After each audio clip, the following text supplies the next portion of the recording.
Hello everybody, very good morning दोस्तों।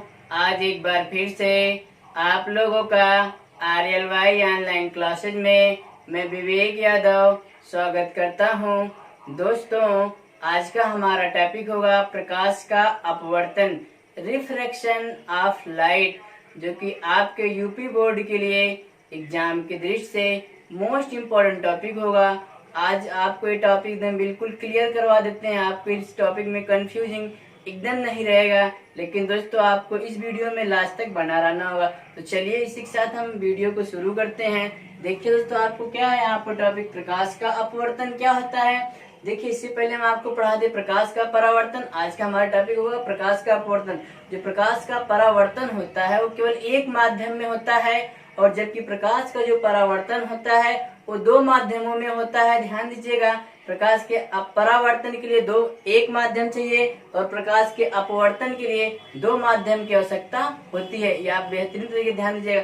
परावर्तन का मतलब होता है कोई चीज कहीं से टकरा कर वापस आ जाना, और अपवर्तन का मतलब होता है अपने मार्ग से विचलित हो जाना। जैसे आप लोग कभी कभी पढ़ाई करते हो, पढ़ाई ना कर करके आपका ध्यान किसी दूसरे मार्ग में चला जाए, वही आपका अपने मार्ग से विचलित होना, मतलब रास्ते से भटक जाना। आप अपना रास्ता दूसरा बदल लेते हैं, कहीं जाते हैं दूसरा रास्ता पकड़ के चले जाते हैं, इस रास्ते से जाना रहता था, हम इस रास्ते से चले जाते हैं। वही मतलब आपका होता है अपवर्तन का मतलब मार्ग से विचलित होना। अगर हमारा अपवर्तन करेंगे तो हम अपने मार्ग से विचलित है तो हमारा नाम विवेक, विवेक का अपवर्तन। अगर आप प्रकाश का अपवर्तन करते हैं तो प्रकाश की किरण अपने मार्ग से विचलित होती है तो आपको प्रकाश की किरण का अपवर्तन होगा। अगर कोई भी चीज अपने मार्ग से विचलित होता है, दो माध्यम है वहां पर, तो उसका मतलब वहां पर क्या हो रहा है, अपवर्तन हो रहा है। तो उसकी डिफिनीशन दोस्तों हमने राइट किया एकदम सिंपल सी भाषा में। यहाँ पर होगा जब प्रकाश की किरण किसी एक पारदर्शी माध्यम से, वो माध्यम कैसा होना चाहिए, पारदर्शी। पारदर्शी क्यों? क्योंकि हमारा क्या है, बात किसकी हो रही है, प्रकाश की किरण। ताकि प्रकाश जब माध्यम पारदर्शी रहेगा तभी तो आर पार निकलेगा। आर पार जब नहीं निकलेगा तो उसका दूसरे माध्यम में जा ही नहीं पाएगी प्रकाश की किरण, तो उसका अपवर्तन कैसे होगा। इसलिए जो माध्यम होना चाहिए वो कैसा होना चाहिए, पारदर्शी। जब प्रकाश की किरण किसी एक पारदर्शी माध्यम से दूसरे पारदर्शी, मतलब पहला भी माध्यम पारदर्शी और दूसरा भी माध्यम पारदर्शी, दूसरे पारदर्शी माध्यम में प्रवेश करती है, मतलब जाती है, उसमें घुस जाती है, उससे गुजरती है, प्रवेश करती है, तो वह अपने मार्ग से विचलित हो जाती है। इस घटना को प्रकाश का अपवर्तन कहते हैं। लेकिन दोस्तों, जो प्रकाश का विचलन होना होता है, विचलित, ये दो तरीके से होता है। आपको फिगर बना रहे हैं, एक बार प्रकाश की किरण अभिलंब से दूर हटती है, एक बार अभिलंब के पास आ जाती है। दो कंडीशन दोस्तों वहां पर बनेगा, एक बार क्या हटती है, अभिलंब से दूर हटेगी, एक बार अभिलंब के पास हटेगी। एक बार आपको हम स्मरण करा देते हैं कि कब दूर हटती है और कब उसके पास आती है। ध्यान दीजिएगा, जब प्रकाश की किरण विरल माध्यम से सघन माध्यम में जाती है तो अभिलंब की तरफ झुक जाती है ना। ध्यान दीजिएगा, एक बार दोबारा आप सुनिएगा ध्यान से। आपको बताते हैं, जब प्रकाश की किरण विरल माध्यम से सघन माध्यम में जाती है तो वह अभिलंब की तरफ झुक जाती है। अभी आप कहेंगे अभिलंब क्या होता है, तो उसके बारे में हम चर्चा अभी जस्ट तुरंत कर रहे हैं दोस्त, ध्यान दीजिएगा। दूसरा इसका क्या होता है, इसी का जस्ट अपोजिट पॉइंट है। जब प्रकाश की किरण सघन माध्यम से विरल माध्यम में जाती है तो वह अभिलंब से दूर हट जाती है। ध्यान सुनिएगा, दोबारा रिपीट करते हैं। जब प्रकाश की किरण विरल से सघन में जाएगी तो अभिलंब की तरफ झुकेगी, और जब सघन से विरल में आएगी तो अभिलंब से दूर हटेगी। जैसे आपको यहाँ पे इतना राइट करने, अगर आपको डिफिनीशन पूछता है प्रकाश का अपवर्तन क्या है, इसको परिभाषित कीजिए, तो आप डिफिनीशन ना कि डिफिनीशन हम केवल राइट करके छोड़ दें, डिफिनीशन से आपका काम बनने वाला नहीं होगा। इसके लिए आप हम जो फिगर बनाने जा रहे हैं, ये आपको फिगर भी बनाना अति आवश्यक है। देखिए, हम फिगर आपको ड्रा करते हैं, एक ही फिगर बनाए, दो फिगर दोस्तों यहाँ पे नहीं हम राइट कर रहे हैं। देखिए, एक फिगर यहाँ पर देखिए, आपको माध्यम लेना होगा। दो माध्यमों को अलग अलग करने के लिए हम यहाँ पर एक पृथककारी पृष्ठ ले लेते हैं। अगर कोई पूछेगा ये आपका क्या लाइन खींचा गया, तो आप बताओगे पृथककारी पृष्ठ। कैसा आपको पृष्ठ होगा, पृथककारी पृष्ठ। अगर आपसे कोई पूछे पृथककारी पृष्ठ क्या होता है, ऐसा पृष्ठ या ऐसा माध्यम है, आपको ही दिएगा ऐसा तल जो दोनों माध्यमों को अलग अलग करता है, मतलब सघन और विरल माध्यमों को अलग अलग करता है, उसे हम पृथककारी पृष्ठ कहते हैं। एक बार रिपीट करते हैं, ऐसा तल या ऐसा पृष्ठ जो दोनों माध्यमों को अलग अलग करता है उसे पृथक्कारी पृष्ठ। दोनों माध्यम मतलब सघन और विरल माध्यम को, यही आपको ले लेते हैं। अब देखिए दोस्तों, यहाँ से हम प्रकाश की किरण को आपतित करते हैं। देखिए एक चीज और ले लेते हैं, यहाँ जो पहला माध्यम आपका होगा, ये वाला जो पहला माध्यम है इसको हम वायु ले रहे हैं, और जो दूसरा माध्यम है इसको हम क्या ले लें, कांच या जल, जो आप कहिएगा। चलिए मान लेते हैं कांच का माध्यम है, ठीक है। कांच का मतलब वायु को लिखा जाता है दोस्तों ए से, मतलब एयर। कांच को लिखा जाता है स्मॉल जी से। अगर जल होता उसको डब्ल्यू से लिखते हैं। द्रव होता तो लिक्विड होता है, मतलब डब्ल्यू वाटर हो जाएगा, द्रव होगा लिक्विड जल हो जाएगा। ठीक, इतना आपको क्लियर करवा दिए। देखिए अब इसमें क्या करते हैं, ऊपर वाला जो होगा इसको हम फर्स्ट माध्यम मान लेते हैं। देखिए अब यहाँ से एक बार और क्लियर करते हैं। यहाँ से प्रकाश की किरण ऐसे इस पर क्या हो गई, आपतित हो गई। ठीक है, जब प्रकाश की किरण आपतित होती है, जहां से पृथक्कारी पृष्ठ पर टकराती है, इसी के ठीक लंबवत आपको एक पृष्ठ खींच दिया जाता है, जो कि यही क्या कहलाता है, अभिलंब, है ना। अब देखिए यहाँ से इसको हम राइट करते हैं। यहाँ पर ध्यान दीजिएगा, जो हमने पहला माध्यम लिया है इसको हम क्या दे देते हैं, विरल। विरल आपको फर्स्ट माध्यम है ना। और जो दूसरा माध्यम होगा, इस माध्यम को हम क्या मान ले रहे हैं, सघन, जो कि आपको दूसरा माध्यम होगा। ठीक है, पहला माध्यम विरल है, दूसरा माध्यम सघन। और विरल माध्यम क्या ले लेते हैं, वायु मतलब एयर। और कांच दूसरा सघन, इसको लेते सघन रहेगा उसके पीछे। कैसे हमको पता, वायु के जो एयर मतलब कण होते हैं बहुत दूर दूर होते हैं, और जो कांच होते हैं बहुत उसके कण क्या होते हैं, पास पास होते हैं, इसलिए इसको हम सघन माध्यम लेते हैं। इसको सघन दिखाने के लिए आप कुछ ऐसे यहाँ पर राइट कर दीजिएगा, ऐसे ऐसे बना दीजिएगा। इसका मतलब क्या होता है, ये वाला जो माध्यम आपका क्या है, सघन, इसके कण आप पास पास बहुत हैं। ठीक है, इतना तो आपको क्लियर होगा कि इसके जो कण है वो बहुत क्या है, पास पास। इतना क्लियर। अब देखिए ध्यान दीजिएगा, यही जो प्रकाश की किरण आ रही है, ये प्रकाश की किरण ऐसे सीधे ना जाकर के, इसको सीधे जाना चाहिए, तो ध्यान दीजिएगा, ऐसे सीधे ना जाकर के बल्कि अभिलंब की तरफ क्या होगी, झुक जाएगी। क्यों झुकेगी, अभी भी हमने आपको बताया है कि जब प्रकाश किरण विरल से सघन माध्यम में आती है तो आपका यही अभिलंब बना है, अभिलंब की तरफ झुक जाती है। तो प्रकाश किरण सीधे उस तरीके से ना जाकर के बल्कि इस अभिलंब की तरफ ये क्या हो जाएगा, ऐसे इधर आपको इसका कुछ झुकाव हो जाता है। ठीक है, इतना आपको क्लियर हो गया होगा। यहाँ का पॉइंट ओ मान लेते हैं, ये आपको नॉर्मल होता है, ए पॉइंट ए ले लेते हैं, और यहाँ पर मान लेते हैं बी।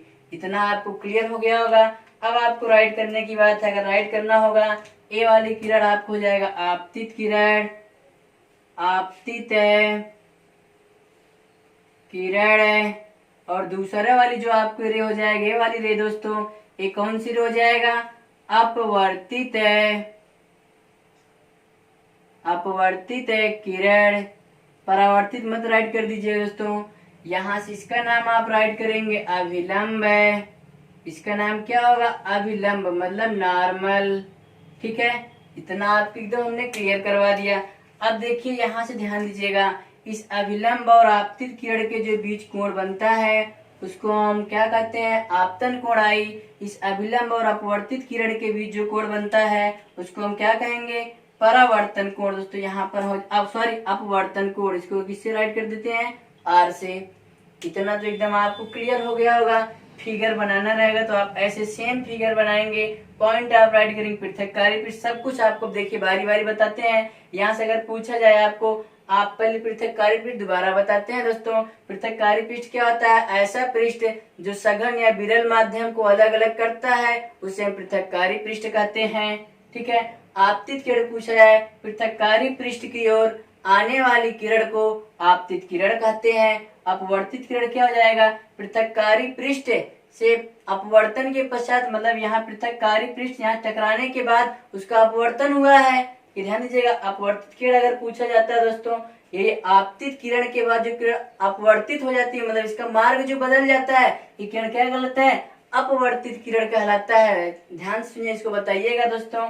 यहाँ से पृथक्कारी पृष्ठ से टकरा कर जो, मतलब सीधे बोल दीजिएगा, ऐसी किरण जो अपना मार्ग बदल देती है उसे हम क्या कहते हैं, जो अपने मार्ग से विचलित हो जाती है उसे हम क्या कह देते हैं, अपवर्तित किरण कहते हैं। ध्यान दीजिए, एक बार दोबारा बताते हैं, ऐसी प्रकाश की किरण जो पृथक्कारी पृष्ठ टकराने के बाद अपने मार्ग से विचलित हो जाती है, उस किरण को हम क्या कहते हैं, अपवर्तित किरण कहते हैं। दोबारा सुनिएगा, ऐसी किरण जो अपने मार्ग से विचलित हो जाती है उसे हम अपवर्तित किरण कहते हैं।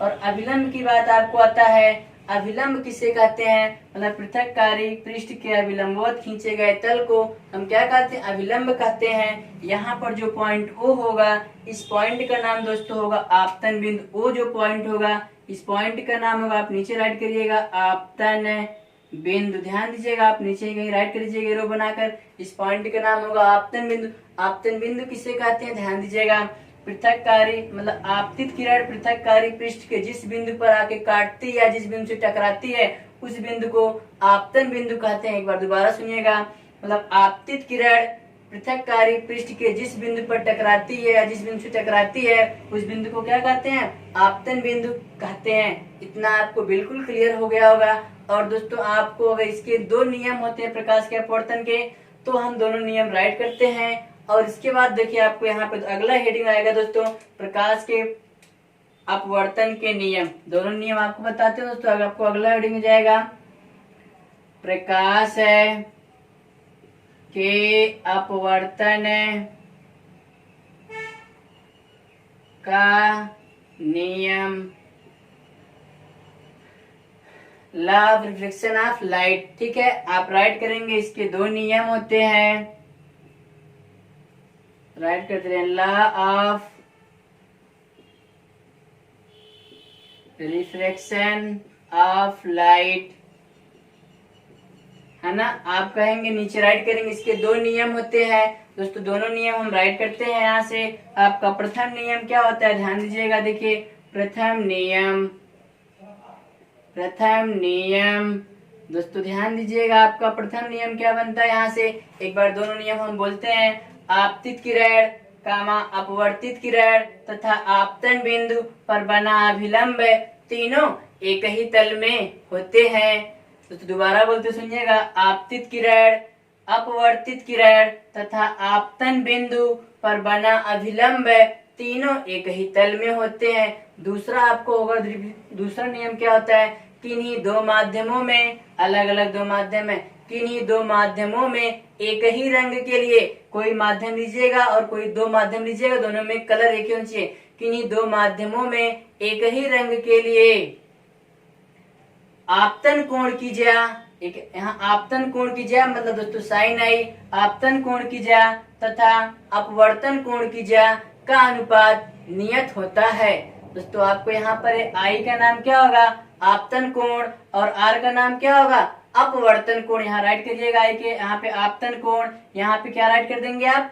अपवर्तन कोण। यहाँ पे दोस्तों राइट कर दीजिएगा ध्यान से, आपतन कोण, यहाँ पे अपवर्तन कोण। देखिए एक बार हम राइट करते दोनों नियम, आपको फिर से दोबारा राइट करके हम बताते हैं।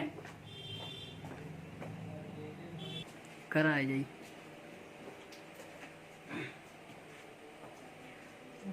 देखिए दोस्तों, आपको जैसा कि हमने दोनों नियम आपको बताया दोनों नियम, और हमने कहा राइट कर देते हैं। हमने राइट किया, एक बार दोबारा फिर रिपीट करते हैं। देखिए प्रथम नियम क्या था? आपतित किरण, अपवर्तित किरण तथा आपतन बिंदु पर बना विलंब तीनों एक ही तल में होते हैं, जैसा कि आपको हमने यहाँ बताया फिगर टू फिगर। और दूसरा नियम क्या? द्वितीय नियम, किन्हीं दो माध्यमों में एक ही रंग के लिए आपतन कोण की ज्या, मतलब ही आपतन कोण की ज्या, ज्या का मतलब दोस्तों होता है साइन, ज्या के लिए लिखा गया साइन, और आपतन कोण किससे आप व्यक्त करते हैं? आई से। आपतन कोण की ज्या ब्रैकेट में साइन आई तथा अपवर्तन कोण की ज्या, ज्या का मतलब साइन अभी बताया हमने, और अपवर्तन कोण को आर से ब्रैकेट में साइन आर का अनुपात नियत होता है या एक नियतांक होता है, अर्थात साइन आई बटे sine r is equal to 1n2। ठीक है, इसे राइट पढ़ा रीड किया जाएगा 1n2, या इसी चीज को आप ऐसे राइट करिएगा, sine I upon sine r is equal to 1। दोनों बात आपको एक ही होगा। फिर इसके बाद आप राइट करने वाले लिखिएगा इसी के बगल में, इसे स्नेल का नियम भी कहते हैं। आपको कभी कभी दूसरा नियम जो होता है उसको दूसरा नियम ना पूछ करके सब लोग पूछते स्नेल का नियम, तो आप फार्मूला बताइएगा फिर इसको। ठीक है, इतना क्लियर होगा स्नेल के नियम तक। और जहां आपको क्या होगा? 1n2 बराबर पहले माध्यम के सापेक्ष दूसरे माध्यम का अपवर्तनांक। यहाँ ध्यान दीजिएगा, 1n2 बराबर पहले माध्यम के सापेक्ष, पहले माध्यम यही है, पहले माध्यम के सापेक्ष दूसरे माध्यम, इसका अपवर्तनांक, है ना। जैसे वायु का अपवर्तनांक 1 होता है, हीरा का अपवर्तनांक 2.42 होता है, जल का अपवर्तनांक 1.33 होता है, कांच का अपवर्तनांक 1.5 होता है। उसी तरीके से आपको यहाँ पे सबका अपवर्तनांक बताया जाएगा हर एक तरीके से। मतलब जल का अपवर्तनांक कितना है 3.3, वैसे वायु का अपवर्तनांक कितना होता है 1.1 होता है। ओनली 1 पॉइंट में लेना चाहेंगे तो 1.000 फिर 1 होता है, इसको मतलब नहीं आपको होता है इतना है। दोस्तों आपको एक पॉइंट आप नोट में क्या राइट करेंगे, देखिए ध्यान दीजिएगा, आपको यहाँ पर एक पॉइंट नोट में राइट करिएगा, उसी के नीचे एक पॉइंट आप नोट बनाओगे। सबसे अधिक है नोट में क्या राइट करोगे, सबसे अधिक विरल माध्यम क्या होता है, विरल माध्यम और सघन माध्यम। 2 पॉइंट आप राइट करेंगे। विरल माध्यम आपका वायु, वायु का मतलब निर्वात, और सघन माध्यम में आपका क्या बनेगा, हीरा, है ना। तो दोस्तों आप नोट पॉइंट में बनाओगे क्या, जैसा कि हमने यहाँ पे आपको राइट किया है, नोट में बताओगे सबसे अधिक विरल माध्यम वायु तथा सबसे अधिक सघन माध्यम क्या होता है, कांच होता है। दोस्तों आई होप यू अंडरस्टैंड, हमें उम्मीद है कि आपको इतना समझ में आया है। दोस्तों आज के बाद हमारा अगला टॉपिक होगा, आपको बताया जाएगा। और एक चीज आपको और बताते हैं इससे पहले कि अपवर्तन का कारण क्या होता है, मतलब यही जो लिया गया प्रकाश में अपवर्तन क्यों होता है, मतलब प्रकाश की किरण विचलित क्यों हो जाती है, अपवर्तन का मोस्ट इंपोर्टेंट कारण है। आप याद रखिएगा इसका कारण क्या होता है, ध्यान दीजिएगा। अपवर्तन का कारण प्रकाश की चाल भिन्न भिन्न माध्यम में अलग अलग होना है। मतलब जैसे देखिए आपको यही जो भिन्न भिन्न माध्यम है, मतलब अलग अलग माध्यम है, इसमें जो प्रकाश की चाल होगा उन सब में प्रकाश की चाल क्या होगा, अलग अलग होगा। निर्वात या वायु में प्रकाश की चाल 3 × 10⁸ मीटर प्रति सेकंड होती है, और वही कांच में उससे भी कम होगा, जल में उससे भी कम होगा। मतलब जितना माध्यम बदलता जाएगा वहां पे हर माध्यम में प्रकाश की चाल क्या होती है, बदलती जाती है। इसलिए प्रकाश का क्या होता है, अपवर्तन मेन कारण होता है। प्रकाश का अपवर्तन का अलग अलग माध्यम में प्रकाश की चाल का क्या होना, भिन्न भिन्न होना। अगर कोई पूछता है अपवर्तन का क्या कारण है तो बताओगे दोस्तों, प्रकाश की चाल का भिन्न भिन्न माध्यमों में अलग अलग होना ही प्रकाश का अपवर्तन का कारण है। दोस्तों अगर आपको यह वीडियो अच्छा लगा होगा तो लाइक और शेयर जरूर करिएगा। धन्यवाद।